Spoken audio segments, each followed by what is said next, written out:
Hindi ko na kaya. Sunod namang issue. Binibenta na ba ni Carla Estrada at Daniel Padilla ang bahay nila sa Quezon City? Pamilya ng aktor na si Daniel Padilla naghihirap na daw ayon sa mga netizens, dahil matapos magbenta ng sports car ni DJ ang ina naman nito na si Carla Estrada ay nagbebenta ng bahay nila na nagkakahalaga ng 50 million pesos. Viral ngayon at usap-usapan ng mga netizens ang hindi pa rin matapos na issue patungkol sa aktor na si Daniel Padilla. January 16, 2024 nang pumutok ang balitang nagbenta umano ang aktor ng sports car na Chevrolet Corvette na nagkakahalaga ng 6.5 million pesos. Kasunod nito, ang pagkumpirma ni OG Diaz na ibinebenta na nga ng pamilya ng aktor na si Daniel Padilla ang kanilang two-story house na matatagpuan sa Quezon City na mabilis namang nag-viral sa social media. Kamakailan nga ay nag-post sa Instagram ang Best Deal Property PH na nakalagay nga ang bahay nila Daniel Padilla na kumpirmado talagang ibinebenta na nga.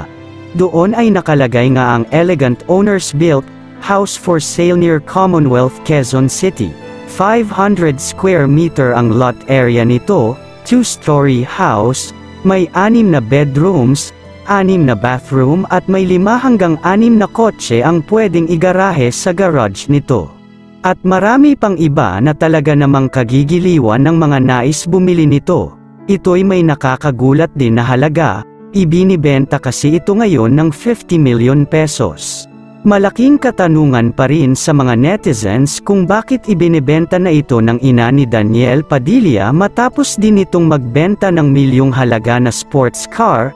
At bakit na taon pa sa hiwalayan nila ng aktres na si Catherine Bernardo? Saan na nga ba titira ang pamilya ng aktor ngayon? Ayon naman kay OG Diaz, baka ibinebenta lamang ito ni Carla Estrada ay marahil marami ng mga pangyayaring hindi maganda ang nangyari sa bahay na iyon, o sobrang laki na nito para sa kanila. Ayon naman sa mga netizens ay naghihirap na ang pamilya ng aktor matapos ang hiwalayan nila ng aktres. Samantala narito pa ang mga komento ng iilang netizens patungkol sa isyong ito.